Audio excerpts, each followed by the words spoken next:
নমস্কার বন্ধুরা, আপনারা দেখছেন কুকিং হাউস অফ অনিমা।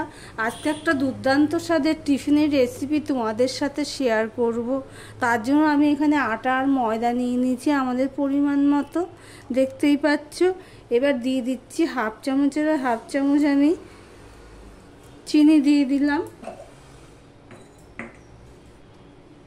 দিলাম নুন স্বাদ অনুযায়ী,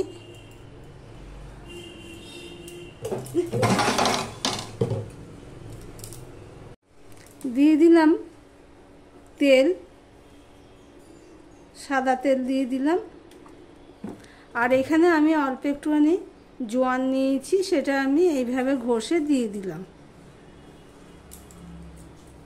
এবার সমস্ত শুকনো উপকরণগুলো আমি ভালো করে মাখিয়ে নেব। ভিডিওর শুরুতেই একটা লাইক দিয়ে কন্টিনিউ করো বন্ধুরা। এবারে আমি অল্প অল্প জল দিয়ে একটা ব্যাটার রেডি করে নেব। ব্যাটার তো না, ডো তৈরি করে নেব।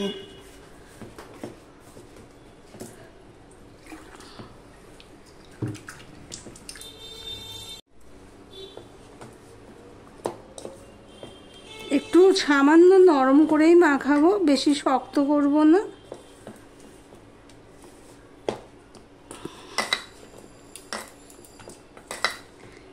এবারে এখানে আমি আরেকটুখানি তেল দিয়ে এটা আমি রেখে দেব ঢাকা দিয়ে।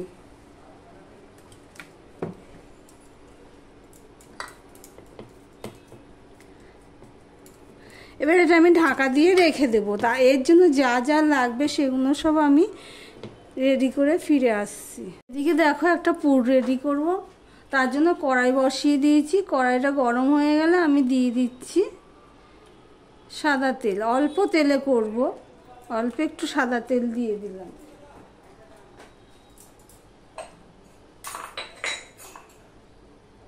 দিয়ে দিলাম পুরের অনুপাতে নুন। আর এখানে দেখো আমি পেঁয়াজ আর লঙ্কা কুচিয়ে নিয়েছি, পাকা লঙ্কা আর কি কেটে নিয়েছি, আর নিয়েছি ধনেপাতা। আমি প্রথমে পেঁয়াজ আর লঙ্কাটা দিয়ে দেবো। লঙ্কাটা যার যার স্বাদ অনুযায়ী দেবে।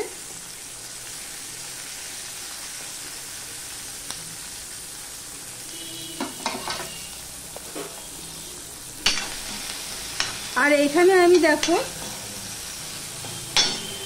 সেদ্ধ একটা গাজর আর দুটো আলুকে আমি সেদ্ধ করাই গ্রেট করে নিয়েছি। আর নিয়ে নিয়েছি, সেটা তোমাদের দেখাচ্ছি পরে। এবার পেঁয়াজটা আমি ভালো করে ভেজে নিচ্ছি। বন্ধুরা, পেঁয়াজটা লাল লাল করে ভেজে নিয়েছি। এবার দিয়ে দিচ্ছি হলুদ দিয়ে দিলাম। আর এখানে দেখো একটা ডিম নিয়ে নিয়েছি। তোমরা চাইলে এখানে দুটোও নিতে পারো।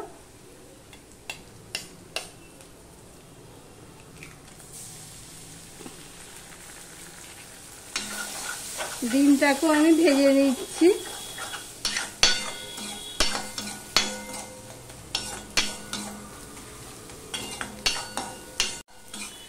ডিমটাকে ভাজা হয়ে গেলে আমি এই গ্রেট করা গাজর, সিদ্ধ করাই গ্রেট করা গাজর আর আলু আমি দিয়ে দেব। এগুলো তো আর বেশি রান্না করতে লাগবে না, জাস্ট একটু মিশিয়ে নেব, তাহলেই হয়ে যাবে। অল্প অল্প করে দিচ্ছি, কারণ নুন হলুদটা যাতে আলু গাজরের সাথে ভালো করে মিশে যায়।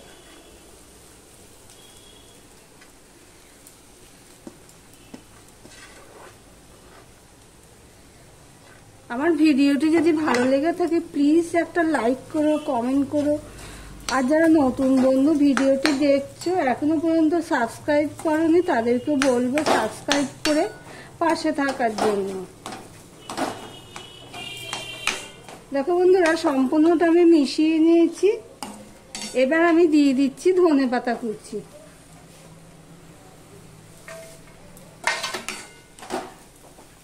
গ্যাসটা আমি অফ করে দিলাম, দিয়ে ভালো করে মিশিয়ে দিচ্ছি।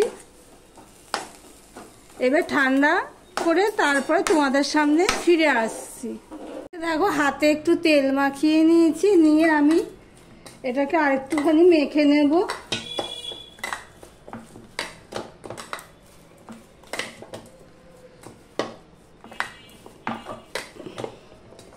এবারে এগুলোকে আমি লেচি কেটে নেব।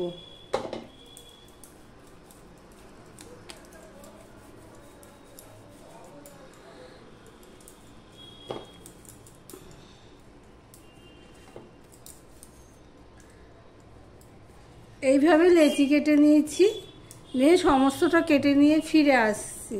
দেখো সমস্ত লেচিগুলো আমার করা হয়ে গেছে। এবারে আমি একটুখানি তেল দিয়ে দিয়েছি, তেল দিয়ে আমি এটা এবারে বেলে নেব।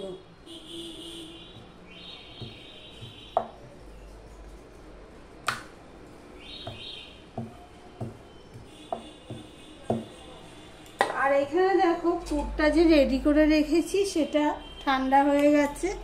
এবার আমি এটা এখানে দিয়ে দিচ্ছি।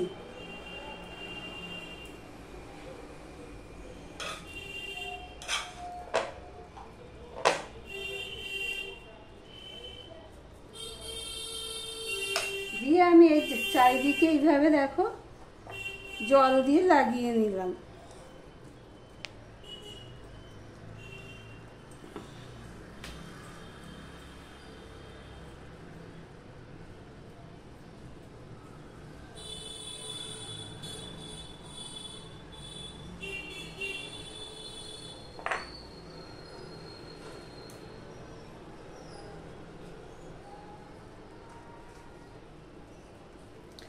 এবার হাত দিয়েই করা যাবে, কেন ময়ামটা খুব ভালো হয়েছে।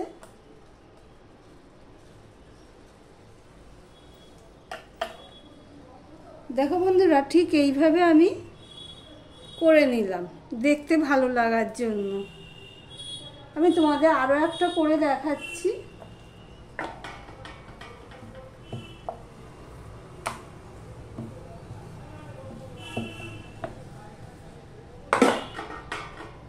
এবার আমি পুর দিয়ে দিলাম।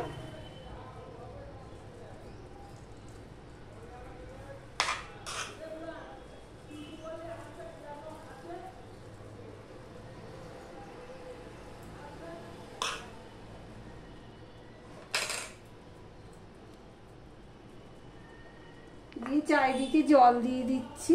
এদিকে একা একা হলে কোনো অসুবিধাও নেই।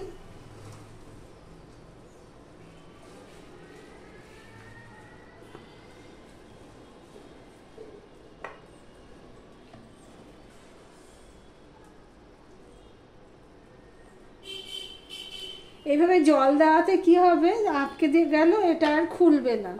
এবার আমি এটা এরকম করে নিলাম, দেখতেই পাচ্ছ কি। দেখো একটা কড়াই বসিয়ে দিয়েছি, কড়াইটাকে পরিষ্কার করে নিয়ে বসিয়ে দিয়েছি আর তোমাদেরকে দেখাচ্ছি। দেখো আমি ঠিক এইভাবে টিফিনগুলো রেডি করে নিয়েছি। স্কুল বা অফিস সকাল বা বিকালের জন্য এইভাবে ঝটপট করে নিতে পারো। কড়াইটা কিন্তু ভালো করে গরম করে নিতে হবে। এখানেও আমি আরও করে নিয়েছি, দেখতেই পাচ্ছ। এবার আমি দিয়ে দিচ্ছি সাদা তেল। এই পর্যন্ত যারা ভিডিওটি দেখছো লাইক দিতে ভুলে গেছো, চট করে একটা লাইক করে দিও।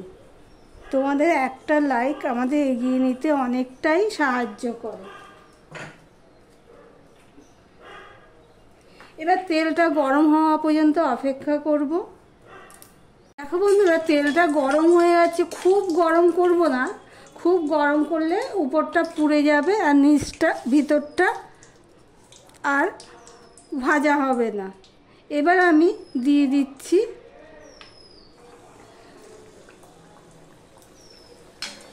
প্রথমে আমি এইভাবে একটু নেড়ে নিলাম আর উপরে এইভাবে তেল দিয়ে দিচ্ছি।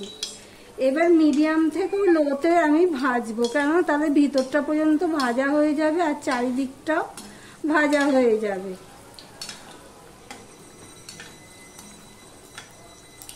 দেখো গরম তেলটা এই উপরে দিয়ে দিচ্ছি, উপরটার সাথে সাথে কিছুটা ভাজা হয়ে যাচ্ছে আর ফুলেও গেছে। এবার দেখি নিচ পোর্শনটা হয়েছে কিনা।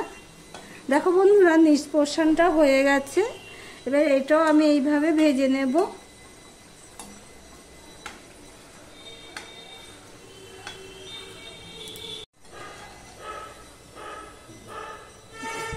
দেখবে তেলটা আমি ঝরিয়ে নিলাম। ঝরিয়ে নিয়ে আমি তুলে নিলাম। এবার আমি আরও একটা দিয়ে দিচ্ছি।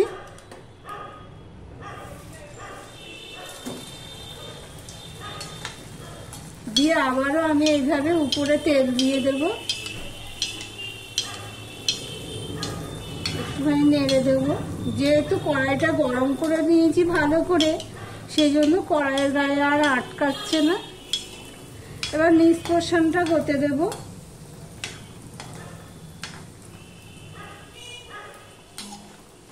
নিচ পোর্শনটা হয়ে গেছে, এবার আমি অপর পোর্শনটা আমি ভেজে নেব। এবার তেল ঝরিয়ে আমি তুলে নিলাম।